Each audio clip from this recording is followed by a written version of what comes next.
सावन का पवित्र महीना चल रहा है और भगवान शिव की पूजा करने वाले भक्त इस समय बेलपत्र जरूर चढ़ाते हैं। लेकिन क्या आप जानते हैं कि बेलपत्र चढ़ाते समय की गई कुछ छोटी छोटी गलतियां आपकी पूजा की विधि को गलत कर सकती हैं। कई लोग श्रद्धा से बेलपत्र तो चढ़ाते हैं लेकिन अनजाने में ऐसी गलतियां कर बैठते हैं जिनसे बचना बेहद जरूरी माना जाता है। आज की इस वीडियो में हम जानेंगे सावन में बेलपत्र चढ़ाते समय की जाने वाली ऐसी 5 गलतियों के बारे में जिन्हें आपको बिल्कुल नहीं करना चाहिए। खासकर 5वीं गलती ऐसी है जो बहुत से लोग अनजाने में कर देते हैं, इसलिए वीडियो को अंत तक जरूर देखिए। सबसे पहले बात करते हैं पहली गलती की। पहली गलती है बेलपत्र को गलत तरीके से शिवलिंग पर चढ़ाना। धार्मिक परंपराओं में बेलपत्र की 3 पत्तियों को विशेष महत्व दिया जाता है। जब आप बेलपत्र भगवान शिव को अर्पित करें तो ध्यान रखें कि पत्तियां साफ और साबुत हों। बेलपत्र का चिकना हिस्सा और डंठल आदि को लेकर अलग अलग परंपराएं मिलती हैं, इसीलिए अपने परिवार या स्थानीय पूजा पद्धति में चली आ रही विधि का सम्मान करना बेहतर है। सामान्य रूप से कई भक्त बेलपत्र की 3 पत्तियों वाला हिस्सा शिवलिंग की ओर रखते हुए अर्पित करते हैं। सबसे जरूरी बात यह है कि बेलपत्र चढ़ाते समय मन में श्रद्धा हो और जल्दबाजी न हो। केवल पत्ते चढ़ा देने से पूजा पूरी नहीं होती, बल्कि भावना और शुद्ध मन का भी महत्व माना गया है। दूसरी गलती है फटा हुआ या खराब बेलपत्र चढ़ा देना। कई बार लोग बेलपत्र तोड़कर बिना देखे सीधे पूजा में इस्तेमाल कर लेते हैं, लेकिन पूजा के लिए बेलपत्र चुनते समय कोशिश करें कि पत्तियां साफ, ताजी और अच्छी अवस्था में हों। बहुत ज़्यादा फटा हुआ, सूखा या कीड़ों से खराब बेलपत्र अर्पित करने से बचें। अगर बेलपत्र पर हल्का सा प्राकृतिक निशान है तो उसे लेकर घबराने की जरूरत नहीं है, लेकिन जानबूझकर बहुत खराब या गंदा पत्ता पूजा में इस्तेमाल करना उचित नहीं माना जाता।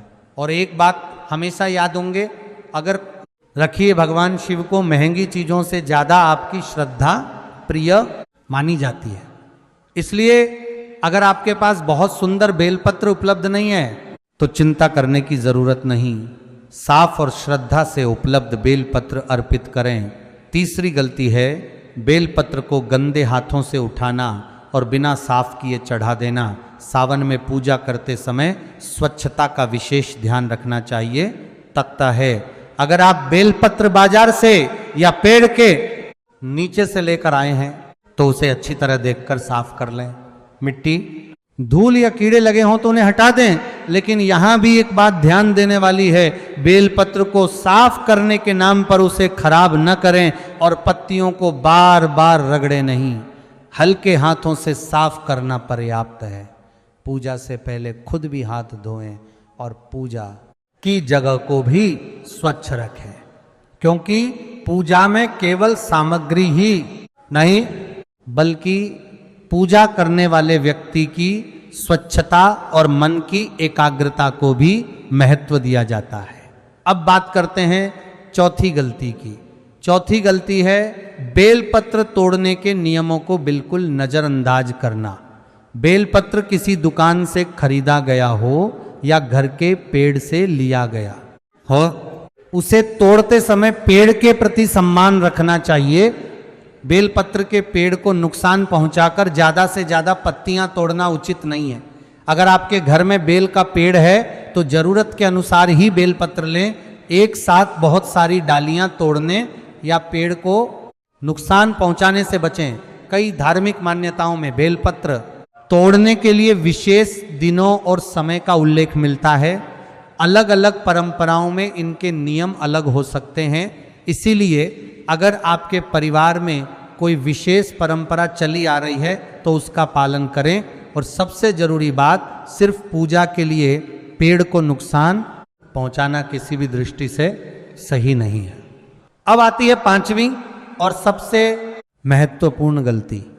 5वीं गलती है केवल बेलपत्र चढ़ाकर यह सोचना कि मनोकामना निश्चित रूप से पूरी हो जाएगी।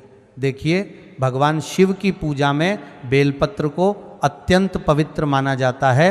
लेकिन किसी भी पूजा सामग्री को चमत्कार की गारंटी समझना सही नहीं है। बेलपत्र श्रद्धा और भक्ति का प्रतीक है। पूजा करते समय अपने मन को शांत रखें, अच्छे कर्म करें और अपनी जिम्मेदारियों को ईमानदारी से निभाएं। अगर आप भगवान शिव से कोई मनोकामना मांगते हैं तो उसके साथ अपने कर्म भी करते रहें। नौकरी चाहिए तो मेहनत करें, व्यापार में सफलता चाहिए तो सही निर्णय लें, पढ़ाई में सफलता चाहिए तो नियमित अध्ययन करें और परिवार में सुख चाहिए तो अपने व्यवहार में प्रेम और धैर्य रखें। भगवान शिव की भक्ति का असली अर्थ सिर्फ पूजा की सामग्री चढ़ाना नहीं, बल्कि अपने जीवन में सत्य, संयम, करुणा और अच्छे कर्मों को अपनाना भी है। सावन में बेलपत्र चढ़ाते समय कुछ छोटी छोटी बातों का और ध्यान रखें। बेलपत्र चढ़ाने से पहले उसे ध्यान से देख लें कि उसमें कीड़े या गंदगी तो नहीं है। जहाँ तक संभव हो ताजा और साफ बेलपत्र का इस्तेमाल करें। बेलपत्र को पैरों के नीचे न आने दें और पूजा की सामग्री का सम्मान करें। अगर बेलपत्र जमीन पर गिर जाए तो उसे तुरंत उठाकर बिना देखे शिवलिंग पर न चढ़ाएं। साफ सफाई और उसकी स्थिति देखकर ही उपयोग करें। और सबसे जरूरी, बेलपत्र चढ़ाते समय मन में अहंकार न रखें। पूजा दिखावे के लिए नहीं, बल्कि श्रद्धा और आत्मिक शांति के लिए करें। सावन में जब आप शिवलिंग पर बेलपत्र अर्पित करें तो कुछ क्षण आंखें बंद करके भगवान शिव का ध्यान करें, मन को शांत करें और अपनी प्रार्थना सच्चे मन से करें। आप चाहें तो भगवान शिव का पंचाक्षर मंत्र नमः शिवाय श्रद्धा से जप सकते हैं।